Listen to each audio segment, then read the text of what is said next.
कहूंगा ये झगड़ा कोई पुराना नहीं है, नया नहीं है। कोई झगड़ा विचारधारा की लड़ाई हमेशा से रही है।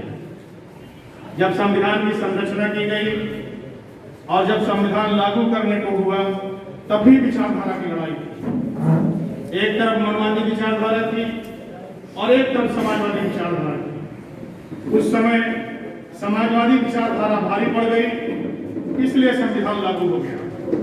अगर मनवादी विचारधारा भारी पड़ती तो संविधान लागू नहीं होता था। और कहीं ना कहीं उन मनवादियों के बीच दिल में एक कसक बाकी रह गई थी कि हम एक दिन इस संविधान को बदलेंगे, और चाहे जैसे, चाहे कूट प्रदर्शन से, चाहे धोखा दे करके, चाहे झूठ बोल करके उन्होंने अपनी संख्या बल बढ़ा ली है। हमारा आपका जो मेन उद्देश्य होना चाहिए कि जो संख्या बल मनवादी विचारधारा की बढ़ती जा रही है उसे रोकना है और उसे घटाना भी है, और संख्या बल समाजवादी विचारधारा की बढ़ानी है। जब समाजवादी विचारधारा की संख्या बल बढ़ जाएगा तो हमारा संविधान भी बचेगा, और जो अनुच्छेद पूरी तरह नहीं लागू हो गए हैं वो अनुच्छेद भी संविधान के लागू होंगे सर। तो हमारा आपका एक ही मकसद होना चाहिए। अभी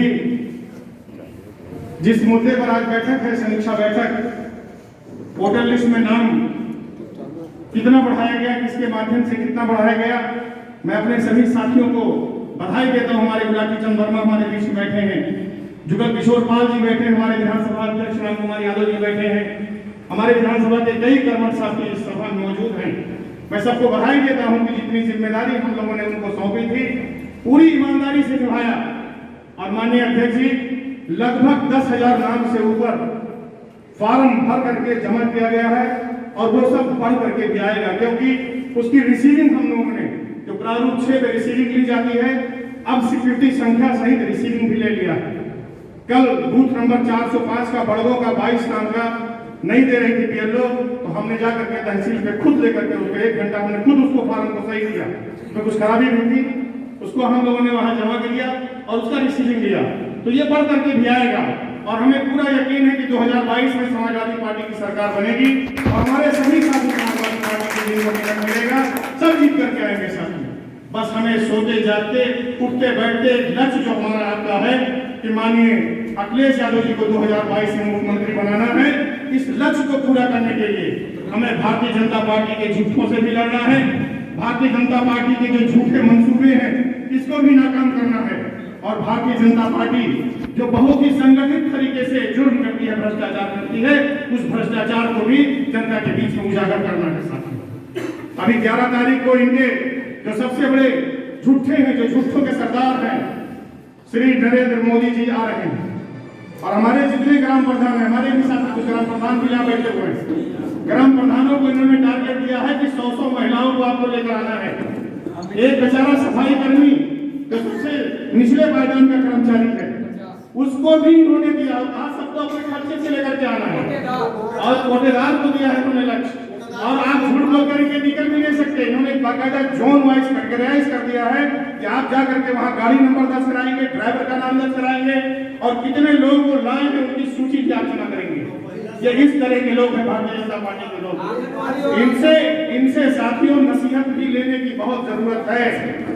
नसीहत इसलिए लेने की जरूरत है, अभी एक होड़ मची हुई थी, किसने कितना नाम बढ़वाया, समाजवादी पार्टी के कार्यकर्ताओं में होड़ मची हुई थी। हमारे कुछ साथियों ने तो बहुत ईमानदारी से काम किया, लेकिन कुछ साथियों ने खाली दस्तखत करके अपना नाम ऊंचा कराना चाहा। तो ये परंपरा छोड़नी पड़ेगी साथियों। अगर भारतीय जनता पार्टी से हमें आपको लड़ना है और ये जंग जीतनी है तो ये परंपरा छोड़नी पड़ेगी। हमें हकीकत अपनाना पड़ेगा, हमें वर्तमान में जीना पड़ेगा, हमें ये देखना पड़ेगा कि हमने क्या किया, हमारी क्षमता कितनी थी, हमने क्या किया, हमने कितने नाम बढ़वाए, हमने कितने लोगों को कन्विंस करके समाजवादी विचारधारा की तरफ मोड़ा। हमको ये अपनाना पड़ेगा। हमको ये नहीं देखना है कि किसने क्या किया, हमने क्या किया, ये देखना पड़ेगा साथियों। तब हमारे अपने भैया मुख्यमंत्री बनेंगे। ये बार बार हम लोग अपनी मीटिंगों में भी कहते हैं और अपने लोगों से भी कहते हैं साथियों। अभी हमारे और नेता गढ़वाजी हैं, हमारे बहुत ही परम सम्मानित राम सागर अकेला जी, बहुत अच्छे लगता है, हम इनको सुनते हैं, इनसे सीखते भी हैं, हमें इनको भी सुनना है। इन्हीं शब्दों के साथ बहुत बहुत धन्यवाद। जय भारत, जय समाजवाद। हमारे बीच अभी